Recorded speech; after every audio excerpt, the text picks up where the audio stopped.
Well, happy Thursday, everybody. um, I get very confused when I change the date to these.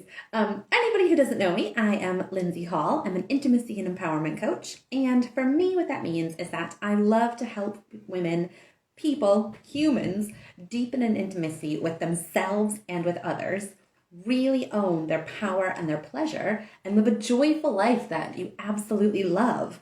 Because if you don't, then what's the freaking point? So that is what underpins all of the work that I do. And I come on and I do these weekly tea break chats where I talk about what's been going on in life lately, challenges, lessons, whatever, just kind of a week in the life of me. And then I answer your questions, hence the tea break chat and Q&A part of this. So the day before, I always put up a story box on my Instagram asking for questions, or you can always message me anytime, and I come on and chat. Today is Thursday, the 21st of December, when I am doing this, which means it is almost Christmas time. And to be completely honest, I'm knackered. So my thought is that this is going to be a pretty short one. Last week's was kind of short too. That was because I was in a massive rush to go get my kids from school.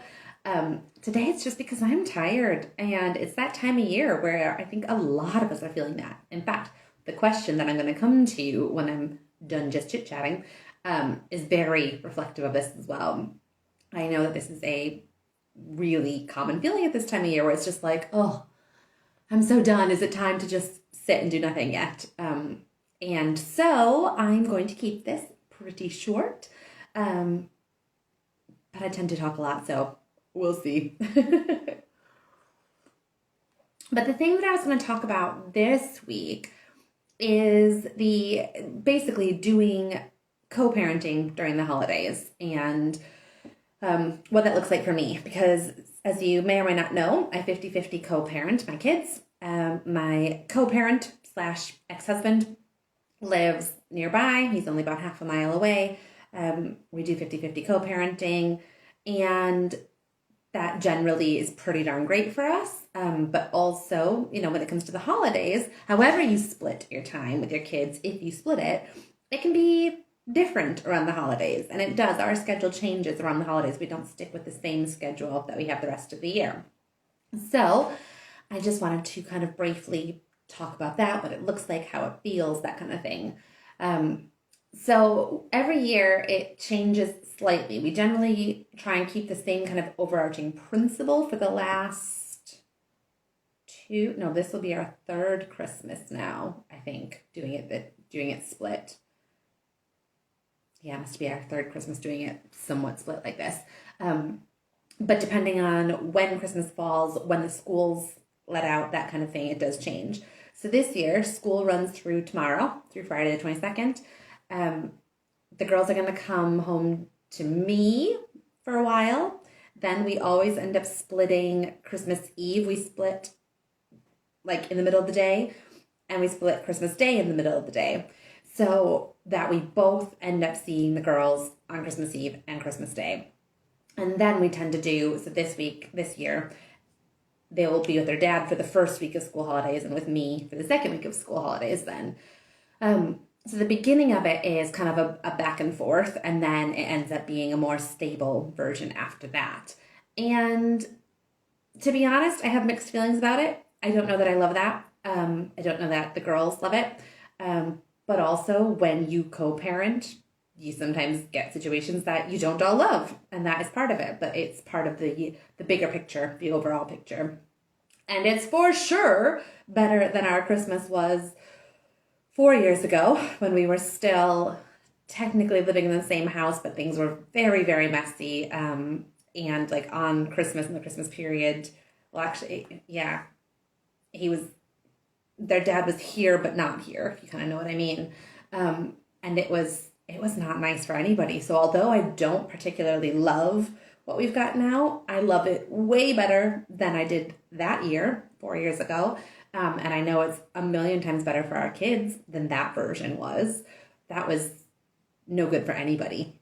So I think that's kind of the important thing to focus on here is that, yeah, we might not love it, and it's still the best thing for everybody. we have come such a long way in these last 4 years, where we sometimes there's been maybe 1 year that like I spent some time at their house on Christmas Day and we all spent time together. This year we can't make that work because of timing, but on Boxing Day I'm going to spend some time with them at their dad's house where they can show me all their toys and, get to spend that time with both of their parents there, which my girls absolutely love. That doesn't work for everybody, and that's totally okay. It doesn't work for us every year. It depends on where we're at with things. It depends on other arrangements. It depends on a whole host of factors. And it doesn't have to be everybody's goal. I quite like it. It's something that I ask for if we can make it happen. But it just depends, like I said, on a ton of different things. This was the first year I asked my kids about it. Well, I asked my 6-year-old. The 4-year-old's still kind of too young to give much of an opinion. But I asked my 6-year-old how she felt about the arrangement, because she was saying she felt like she was going to be back and forth. And that is, she said, like, for those first few days where there is going to be more back and forth, she said, I just feel like I'm going to be at this house and then at that house, and I'm not going to know where I am and where am I going to be sleeping, and I don't really like it. But the interesting part, where I should have started with this, is when I said, Nora, how do you feel about these arrangements? She said, well, what are you going to do about it if I tell you? And it was a really good question. And I had to be honest with her and say, because this was only a couple weeks ago, I had to be honest with her and say, to be honest, at this point, we're probably not going to change the arrangements for this year, but I still want to know how you feel, because we can talk about it. It helps me to understand how you're feeling, and maybe we'll do things differently in future years. But at this point, you're right. It's probably not going to change. And she was like, okay, I hear you. And then she told me how she was feeling. And I think that's really important, because our kids want to be heard and recognized and like witnessed in their feelings. So not asking at all and just you guys are just going to do what we say you do can be really hard on them, especially, when they feel like they're going back and forth. It can be hard. But equally, she's only 6 and her sister's even younger. And I'm not going to let my 6-year-old make the decision about the schedule. As they get older and older, that might change. We might give them more say in what actually happens in the schedule. But at this point, not only, I just don't think it's appropriate for a 6-year-old to do that in my case and in my opinion, because I think that would be too much pressure to put on their shoulders for little kids. If you have them choose between parents, it feels like they're choosing, if they choose one, it feels like they're leaving out the other, and that can be way too much of a burden to put on little kids' shoulders. Even on older kids or teenagers, even if they seem okay with it, having them choose automatically means that they're not choosing the other one, and that can cause all kinds of problems. So my kids aren't going to be the ones to set the schedule. However, I do want them to feel like I hear them, I'm listening, I will take their thoughts and feelings into consideration. It's a very tricky balance, don't get me wrong. There is no like definitive, here's how much say kids should have or shouldn't have. Like, it's tricky. And like I said, I think it will keep changing as they grow and develop. And I think it depends on the kids, and I think it depends on the co-parenting relationship. But that's kind of where we're at with it. So in terms of kind of my part of it then, so this year is actually the second year in a row where they will be with me on Christmas Eve morning. Then I'll take them to their dad's for 24 hours, and they come back to me like after lunch on Christmas Day. So they're not with me when they go to bed on Christmas Eve. They don't wake up at my house on Christmas morning. And last year, I thought I was really mentally prepped for that to suck. Like, I was like, this is going to be hard. It's going to, I made sure that I had plans and activities so that I wasn't going to be alone and sad and awful about it. And then actually, surprisingly, I really enjoyed it. It turns out that not having to put very excitable young children to bed on Christmas Eve was better for me, because the year before, it was awful trying to get them to sleep. They were just so excited about Santa coming. They were just wide awake in their bed, buzzing, and it was like, just go to sleep already. I didn't have to do that last year. We still did our Christmas Eve traditions. So before I took them to their dads, in the middle of the day, hi, lovely. I'm just talking about Christmas and what I do with my kids when we share co-parenting. So yeah, so in the middle of the day, like at lunchtime, before I bring them to their dad's, we get out the stockings and we put out the food for Santa and the reindeer, and we sprinkle reindeer food on the grass. Oh, I haven't done reindeer food for this year. Note to self. Usually I get it from nursery or school or something. Nobody's given me any of that glittery oatmeal this year. Anyway, side note. So yeah, we do all of that stuff. We just do it earlier in the day. Then when they come back to me on Christmas Day after lunch, Santa has come. They get to open their presents. They've got their stockings are full. Their Santa's comes. So we made the co-parenting choice very early on in the first year that Santa comes to both houses. And so we just get to do that every year. So I still get all of the Christmassy things. We just alter the timing of it. And it like I said, last year I was prepped for that to be really hard on me. And actually it wasn't. It was really nice. I woke up Christmas morning, had a luxurious Christmas morning, a breakfast that I wanted. And then the girls came and the chaos started. So I'm actually really looking forward to it this time for that. And I'm going to spend that Christmas Eve and Christmas morning period with my boyfriend this time, which is exciting. And we've, planned the food that we want and really get to kind of have that time for us to do Christmas magic and then get the kid Christmas magic as well. So it honestly doesn't feel like I'm giving up anything there. It actually kind of feels like I get extra because of that. And then the idea is that next year it should switch. So next year I should have them for the Christmas Eve night and Christmas morning part, and that we would flip that every other year. So like I said, that's just the way that we work it. Everybody will be different. In the future, I could see it being, rather than splitting the days like that, I could see us doing more of chunks of time. But I'm not necessarily sure that that's so far that's not what my co-parent wants, and we've been doing it this way, so who knows? Things will change. But that's where I'm at with that. Okay, I am going to go on to the question that I got today, which, like I kind of alluded to earlier, is such a good one and so very relevant to all of us. Particularly, this is about kind of if you have a business, so it's very relevant if you are a business owner of some sort. But even if you're not, if you're just, a human living in this world, I'm sure it will still be relevant to you as well. So the question was, I'm going to read it. Do you have periods of illness, tiredness, that sort of thing, where you really are not motivated in your business and you feel concerned that maybe you won't have the motivation that you used to have before you had the setback? I was so motivated when I first left the corporate world, but my mind and body is exhausted now and just won't focus on a lot other than getting rest, me time, family time. Yes. I so strongly resonate with this. I know so many people who so strongly resonate with this. This is not just a you thing by any means. Oh, hi, lovely. We're just talking about, I'm answering a question where somebody asked about if you ever had times where you're not feeling motivated in your business and you're worried you won't get that motivation back, and just feeling like kind of burnt out at the moment, to be honest, because this is kind of a burnout situation. And so yes is the answer. This is really common. And I can promise you that this does not mean that your motivation has just flown the coop, never to come back again. First of all, nobody's motivated all the time. Just doesn't happen.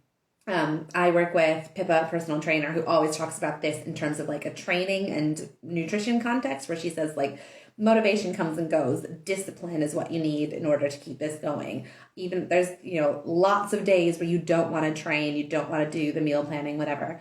And just relying on motivation, you just wouldn't do it. So, but having the discipline to keep with these things is what matters more. That's not what I'm going to advocate here. So, but just to say that, yeah, motivation is fleeting for everybody. It comes and goes. In this context, I, especially as, the person asking these questions, I know that you left the corporate world about, a month ago now, isn't it? And this is, I think we even talked about this ahead of time, that this was likely to happen because you come off and your body, after you've been in the corporate world for so long, it's like you go through this withdrawal, and it doesn't always, like, sometimes it happens right away, sometimes it be long afterwards, but pretty much everybody I know who has left the corporate world experiences this, like, oh, this, like, withdrawal, this come down, where you've got so much to kind of, like, detoxify from the corporate world. You were used to running at this, like, constant fast pace. You were used to a certain schedule, a certain rhythm, some of it unhealthy, some of it neutral, probably not a lot of it super healthy, to be honest. But it just was. But there's so much, like, in that.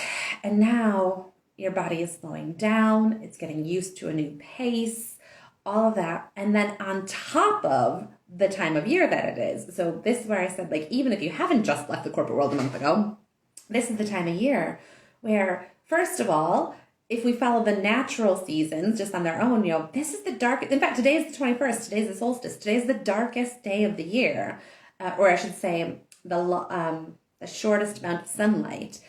And this is the time when our bodies, if you think about animals who hibernate, and the plants are underground, just the bulbs are there in the dark doing their thing, getting ready for the spring. But this is the leaves are off the trees. Nature has, like, tucked in on itself, and it's just like, hey, we're gonna wait out the winter. We'll see you again in spring, all right? But this is not the time to be doing all our things. We're just gonna be here chilling, rest up, gather up all of our energy, do all this stuff inside, so that come spring and summer, we are ready to burst forth. That's the natural order of things. So we, as natural beings, will be feeling that effect too. Now, we have electricity, we have, motor vehicles, we have all kinds of stuff that allows us to not just hibernate in the winter, that allows us to, go out, be social. But then we've turned this season into the be extra social, go out, wear the sparkly dresses and the twinkly lights and see all the people and do all the things. And that can be fun, but it can also be exhausting. And even if you're not going and doing all those things, it's there in the air. It's all around us. Every time you go to the shops, they're busier. There's more lights. If you go into town, there's just people and music. Like, sensory overload at this time of year is very real. And so you've got all of these kind of competing forces where it's like, sensory overload, and I just want to sleep. And then we have you're probably buying extra gifts at this time of year. You might be making extra plans. You're thinking, instead of just your normal weekly meal plan, you're suddenly planning for, you're going to be at that person's house or this person's, or who's coming to your house, and are you having something extra fancy, even if there's no other people involved. And the mental list is really long at this time of year. So this is not I've lost my motivation and I'll never get it back again. This is there's a lot going on. How can I recognize this season? How can I be in this moment and lean into this, knowing everything is a season, everything is a phase, it will change. And the more you fight against where you're at now, the harder that transition is, the more you're swimming upstream. Whereas if you just go with the season, lean into the moment, then you're not wasting as much energy. Then you're flowing with the flow of the current instead of trying to fight against it. I'm mixing a lot of analogies here, but hopefully you're following. So really, it's okay to put this down. And I've been having this conversation a lot in the kind of coaching and entrepreneurial circles that I'm in as well, saying, how do you sort of balance, as particularly as a business owner, where you want to sort of, but also, not just as a business owner, life in general, where you want to hit January running. Because again, we've been told, and like culturally, it's like, January, new year, new you, do all the things, set all the resolutions, like suddenly, like, boom, we're going to be pumped up in January. And it's okay to not feel like that. I can tell you for sure, I don't feel like that in January. I am still in the dark nights of winter, still all tucked in. In fact, I go even cozier because the Christmas run-up is all done. So January can feel like, this is my rest period. And that's okay. But as business owners, if you are looking at planning your next year, getting a launch ready like I am, I have this launch coming up, which I wanted to have ready to launch next week, may or may not happen because I've been struggling to get it all ready because of everything I just said. So my launch might be pushed back a week. But so that, like I said, it's been coming up in entrepreneurial circles where it's like, yeah, how do you balance that?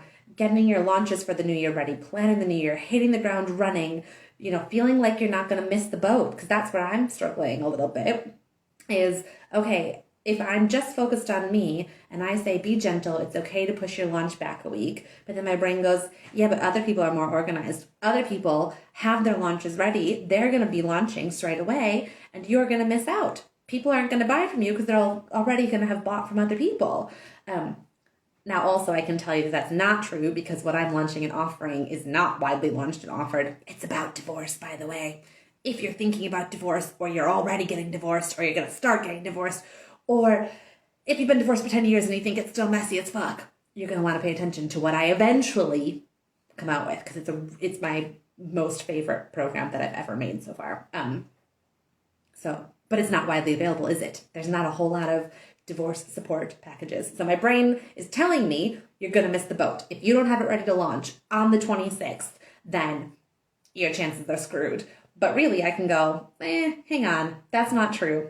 This is about finding the right people and the right fit, and it will be ready when it is ready. And ultimately, what is best for me is best for my people overall. Now, it's not always true individually, but overall, I so strongly believe this, that if I focus on what's best for me, which in this case could mean giving myself an extra week, it could mean taking a nap this afternoon instead of doing the launch page. If I feel it's best for me, I will be more rested, more replenished, come at this from a better energy when I do it. And ultimately, that will help you guys, my potential clients, my friends, my family, the people who I have to see in the next week. Everybody will benefit from that, as opposed to me hustling and going, no, I have to do whatever it takes to do all of the things. Like, if I don't do all of the things, the world's going to collapse. Nobody wins from that. We all win if I go, just going to take a minute. What do I need? Slow down, do the essentials and nothing else, that kind of thing. So really, really, really give yourself permission to stop if you need to. Give yourself permission to slow down. It's okay if you don't post anything for the next 2 weeks. It's okay if you don't come up with a single idea for your business for the next 2 weeks, if you don't even try, or 3 weeks, or however many. It's okay, because in the long run, this is a very, very short window of time. The world, your business, none of it is going to fall apart if you just kick back and watch Christmas movies and drink hot cocoa until you explode with chocolate. That's okay. Absolutely, what is best for you is best in the long run. So give yourself that permission. This is also a really good pep talk for me. So thank you for asking this question. Because even though it's been coming up in these circles, it's still kind of need constant reminders of it right now, because I keep setting myself these goals of I'm going to do this and then be like, oh, this other thing. Like yesterday, I didn't do any work or any prep for my launch. I didn't even do this tea break chat yesterday, as was normally scheduled, because I was Christmas shopping and it took way longer than I anticipated. I was running here, there, and everywhere. And that's okay. I needed to do the Christmas shopping. I had to get it done. This morning, it's noon and I haven't started my launch work because I was doing the big shop this morning and I had to go to 2 different shops, etc. That's what happens at this time of year. It's okay. So I hope that was helpful for you who asked the question and everybody else listening, because like I said, I really think this is applicable to most of us. So on that note, I am going to be taking a break.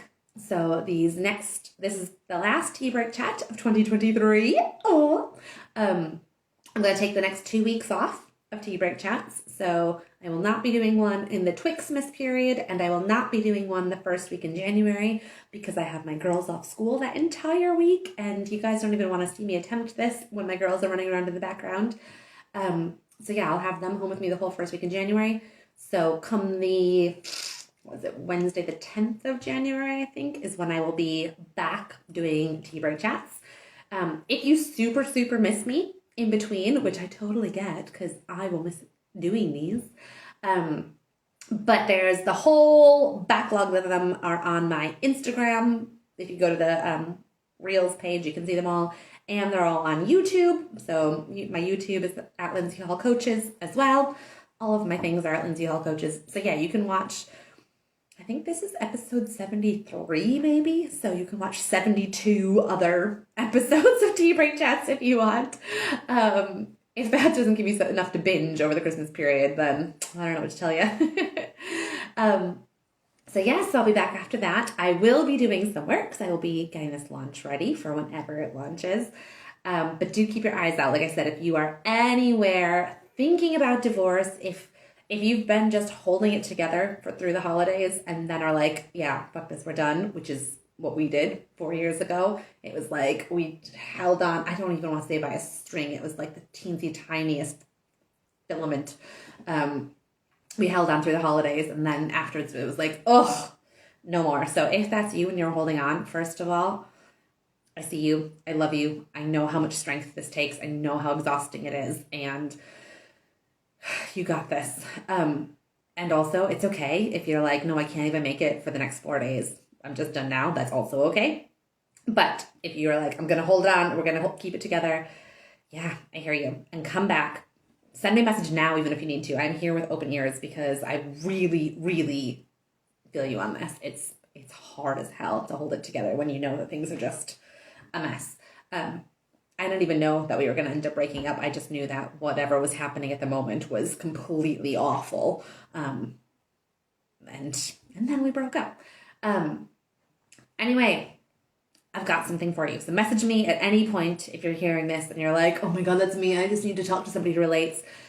Also, I will have a program coming up, which is absolutely for you. That's where you're at. It's also for you if you already are like in the middle of your divorce, started, months ago, ages ago, but you're like, oh, this is like, I'm still in this. This is for anybody who needs it, really.